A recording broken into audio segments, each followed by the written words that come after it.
ಕೇರಳದ ವಯನಾಡಿನಲ್ಲಿ ಸಂಭವಿಸಿದ ಜಲಪ್ರಳಯಕ್ಕೆ ಈಗ ಸಾವಿನ ಸಂಖ್ಯೆ 344ಕ್ಕೆ ಏರಿಕೆ ಕಂಡಿದೆ.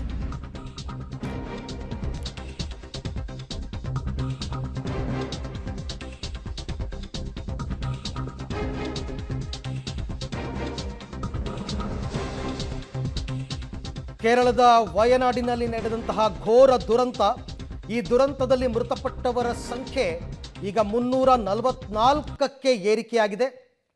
ಒಂದೊಂದು ಗಂಟೆಗೂ ಕೂಡ ಸಾವಿನ ಸಂಖ್ಯೆ ಜಾಸ್ತಿ ಆಗ್ತಾನೇ ಇದೆ ನಿರಂತರವಾಗಿ. ಇವತ್ತು ಐದನೇ ದಿನ ಕೂಡ ಶೋಧ ಕಾರ್ಯಾಚರಣೆ ನಡೀತಾ ಇದೆ. ಕಾರ್ಯಾಚರಣೆಗೆ ಒಟ್ಟು 3,000 ಜನ ಬಳಕೆ ಆಗ್ತಾ ಇದ್ದಾರೆ. NDRF, SDRF, ಸೇನೆ, ನೌಕಾದಳ ಮತ್ತು ಸ್ಥಳೀಯ ಪೊಲೀಸ್ ಫೋರ್ಸ್, ಕೆಲವು ಸ್ವಯಂ ಪ್ರೇರಿತ ಸಂಘಟನೆಗಳು ಎಲ್ಲರೂ ಸೇರಿದಂತೆ 3,000 ಜನ ಈ ಕಾರ್ಯಾಚರಣೆಯಲ್ಲಿ ಇವತ್ತು ಭಾಗಿಯಾಗಿದ್ದಾರೆ.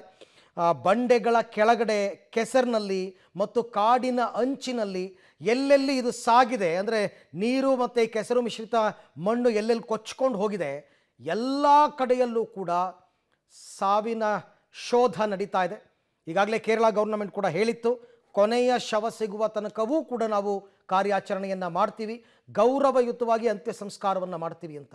ಅದಕ್ಕೆ ತಕ್ಕಂತೆ 5ನೇ ದಿನದ ಕಾರ್ಯಾಚರಣೆ ಮುಂದುವರಿತಾ ಇದೆ. ನಿನ್ನೆಯಿಂದ ಇವತ್ತಿಗೆ ಕಾರ್ಯಾಚರಣೆ ಚುರುಕನ್ನು ಪಡ್ಕೊಂಡಿದೆ. ಕಾರಣ ಆ ಬ್ರಿಡ್ಜ್ ರೆಡಿಯಾದ ನಂತರ ಕಾರ್ಯಾಚರಣೆ ತುಂಬ ಫಾಸ್ಟಾಗಿ ನಡೀತಾ ಇದೆ.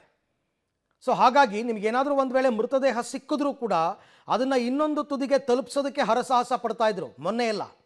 ಆದರೆ ಈಗ ಹಾಗಲ್ಲ, ಆ್ಯಂಬುಲೆನ್ಸ್ಗಳು ಎನಿ ಟೈಮ್ ಸಿದ್ಧವಾಗಿ ನಿಂತಿರ್ತವೆ. ವಯನಾಡಿನ ಚೂರಲ್ಮುಲೈನಲ್ಲಿ 5ನೇ ದಿನದ ಶವಗಳ ಹುಡುಕುವ ಕಾರ್ಯಾಚರಣೆ ಆರಂಭವಾಗ್ತಾ ಇದೆ. ನೀವೀಗ ಗಮನಿಸ್ತಾ ಇದ್ದೀರಿ, ಇವತ್ತು ಬೆಳಗ್ಗೆ 5ನೇ ದಿನದ ಕಾರ್ಯಾಚರಣೆಯನ್ನು NDRF ತಂಡದವರು ಶುರು ಮಾಡ್ತಾ ಇದ್ದಾರೆ. NDRF ತಂಡದವರ ಜೊತೆಗೆ ಸ್ಥಳೀಯ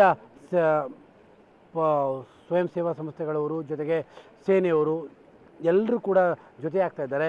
ಇವತ್ತೂ ಕೂಡ 3,000ಕ್ಕೂ ಹೆಚ್ಚು ಜನರು ಈ ರೀತಿಯಾಗಿ ತಂಡೋಪತಂಡವಾಗಿ ಹೋಗ್ತಾ ಶವಗಳ ಹುಡುಕಾಟವನ್ನು ಕೂಡ ನಡೆಸ್ತಾರೆ. ಪ್ರಮುಖವಾಗಿ ಚೂರಲ್ಮಲೈ ಭಾಗ, ಜೊತೆಗೆ ಮುಂಡಕವನ ಭಾಗ, ಜೊತೆಗೆ ಇಡೀ ಒಂದು ಏನು ಚೂರಲ್ಮಲೈ ನದಿ ಪ್ರವಾಹದ ಹಾದಿಯನ್ನು ಏನು ಸೃಷ್ಟಿ ಮಾಡ್ಕೊಂಡ್ಬಂದಿದೆಯೋ ಆ ಹಾದಿಯ ಉದ್ದಕ್ಕೂ ಕೂಡ ಹೆಣಗಳ ಹುಡುಕಾಟವನ್ನು ನಡೆಸ್ತಾರೆ. ನಿನ್ನೆ ಇಡೀ ದಿನವೂ ಕೂಡ ಇದೇ ರೀತಿಯಂಥ ಹುಡುಕಾಟವನ್ನು ನಡೆಸಿದರು. ನಿನ್ನೆಯೂ ಕೂಡ ಮಳೆ ಕಡಿಮೆ ಆಗಿತ್ತು, ಹಾಗಾಗಿ ಕಾರ್ಯಾಚರಣೆಯು ಕೂಡ ಒಂದು ಹಂತದಲ್ಲಿ ಯಶಸ್ವಿಯೂ ಕೂಡ ಆಗಿತ್ತು. ನೀವು ಬಹುದೂರದಲ್ಲೂ ಸಾಕ್ತಾ ಇದ್ದಾರೆ.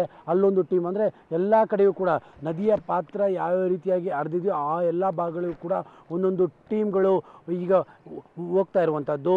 ಅಂದರೆ ಎಲ್ಲರೂ ಕೂಡ ಒಟ್ಟಾಗಿ ಸೇರಿಕೊಂಡು ಈಗ ಶವಗಳ ಹುಡುಕಾಟವನ್ನು ನಡೆಸ್ತಾ ಇದ್ದಾರೆ.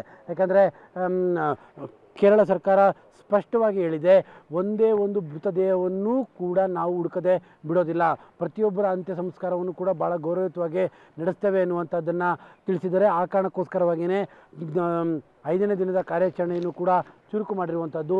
ಮತ್ತೊಂದಿಷ್ಟು ಜನರು ಕೂಡ ನೀವೀಗ ಆ ಕಡೆ ಭಾಗದಲ್ಲೂ ಕೂಡ ಪ್ರಮುಖವಾಗಿ, ಅಂದರೆ ಬೆಳಗ್ಗೆ ಎಲ್ಲರೂ ಕೂಡ ತಂಡೋಪತಂಡವಾಗಿ ಬರ್ತಾ ಇದ್ದಾರೆ. ಅವರೆಲ್ಲರೂ ಕೂಡ ಟೀಮ್ಗಳನ್ನು ಮಾಡಿ ಒಂದೊಂದು ಪ್ರದೇಶಗಳಿಗೆ ಕಳಿಸ್ತಾ ಇರುವಂಥದ್ದು.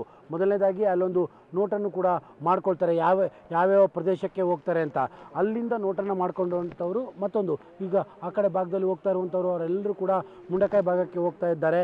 ಅವರೆಲ್ಲರೂ ಕೂಡ ಅಲ್ಲೊಂದಿಷ್ಟು JCBಗಳು ಕೂಡ ಎಲ್ಲವೂ ಕೂಡ ನಿಂತಿರೋದನ್ನು ಕೂಡ ಗಮನಿಸ್ತೀರಿ. ಇನ್ನೇನು ಕೆಲವೇ ಕ್ಷಣಗಳಲ್ಲಿ JCBಗಳು ಕೂಡ ಕಾರ್ಯಾಚರಣೆಗೆ ತಳ್ತವೆ. ಒಟ್ಟಾರೆ ಎಲ್ಲರೂ ಟೀಮ್ ಬೈ ಟೀಮ್ಗಳನ್ನು ಮಾಡಿಕೊಂಡೇ ಈ ರೀತಿಯಾಗಿ, ಯಾಕಂದರೆ ಪ್ಲಾಂಟಾಗಿ ಹುಡುಕಬೇಕು, ಸುಮ್ಮನೆ ಯಾರೋ ಇಬ್ಬಿಬ್ಬರು ಅಲ್ಲೆಲ್ಲೂ ಹೋಗಿ ಹುಡ್ಕೋದಕ್ಕೂ ಕೂಡ ಸಾಧ್ಯ ಇಲ್ಲ. ಹಾಗಾಗಿನೇ ಟೀಮ್ ಬೈ ಟೀಮ್ ಮಾಡಿಕೊಂಡು ಪ್ರತಿಯೊಬ್ಬರನ್ನು ಕೂಡ ಸೇನೆಯವರು ಮತ್ತು NDRFನವರೇ ಅದರ ಮುತುವರ್ಜಿನೂ ಕೂಡ ವಹಿಸ್ಕೊಂಡಿದ್ದಾರೆ. ಯಾವ ಟೀಮ್ಗಳು ಯಾವ್ಯಾವ ಭಾಗಕ್ಕೆ ಹೋಗಿದ್ದಾವೆ ಅನ್ನುವಂಥದ್ದರ ಪಟ್ಟಿಯನ್ನು ಮಾಡಿಕೊಂಡು ಈಗ ಕಾರ್ಯಾಚರಣೆಗೂ ಕೂಡ ಇಳಿಸ್ತಾ ಇದ್ದಾರೆ. ಇವತ್ತು 5ನೇ ದಿನದ ಕಾರ್ಯಾಚರಣೆ.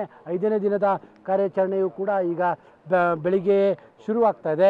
ಮತ್ತು ಈಗ ಮಳೆಯೂ ಕೂಡ ಇಲ್ಲದಂತಹ ಕಾರಣಕ್ಕೋಸ್ಕರವಾಗಿ ಕಾರ್ಯಾಚರಣೆಯ ಕೆಲಸವೂ ಕೂಡ ಭಾಳ ಸುಲಭವಾಗಿ ಇದ್ದಂತೆ ಕಾಣ್ತಾ ಇದೆ. ಅಂದರೆ ಮಳೆ ಇದ್ದರೆ ಕಾರ್ಯಾಚರಣೆ ಭಾಳ ಕಷ್ಟ, ಆದರೆ ಇವತ್ತು ಮಳೆಯೂ ಕೂಡ ಇಲ್ಲದಂತಹ ಕಾರಣಕ್ಕೋಸ್ಕರವಾಗಿಯೇ ಈಗ ಕಾರ್ಯಾಚರಣೆಯನ್ನು ಬೆಳಗ್ಗೆಯೇ ಶುರು ಮಾಡಿದ್ದಾರೆ. ಸೋಮವಾರ ರಾತ್ರಿ ಆಗಿರುವಂತಹ ದುರಂತ ಇದು. ಇವತ್ತಿಗೆ 5ನೇ ದಿನ. 5ನೇ ದಿನದಲ್ಲಿ ನಿನ್ನೆ ಮತ್ತು ಇವತ್ತೇ ಭಾಳ ದೊಡ್ಡ ಇಂಪಾರ್ಟೆಂಟ್. ಯಾಕಂದರೆ 3 ದಿನಗಳ ಕಾಲ ಮಳೆ ಇತ್ತು, ಜೊತೆಗೆ ಬ್ರಿಡ್ಜ್ಗಳ ವ್ಯವಸ್ಥೆಯೂ ಕೂಡ ಇರಲಿಲ್ಲ. ಶವಗಳ ಹುಡುಕಾಟ ಮತ್ತೊಂದಕ್ಕೆ ಎಲ್ಲದಕ್ಕೂ ಕೂಡ ಭಾಳ ದೊಡ್ಡ ಮಟ್ಟದ ತೊಂದರೆ ಆಗ್ತಾಯಿತ್ತು. ಆದರೆ ನಿನ್ನೆಯಿಂದಲೂ ಕೂಡ ಆ ವ್ಯವಸ್ಥೆ ಸುಧಾರಿಸಿದೆ. ಹೀಗಾಗಿಯೇ ಇವತ್ತಿನಿಂದ ಕಾರ್ಯಾಚರಣೆಯು ಕೂಡ ಚುರುಕುಗೊಳ್ತಾ ಇದೆ. ಕ್ಯಾಮರಾ ಪರ್ಸನ್ ಕಾರ್ತಿಕ್ ಜೊತೆ KP Nagaraj, public TV, Wayanad.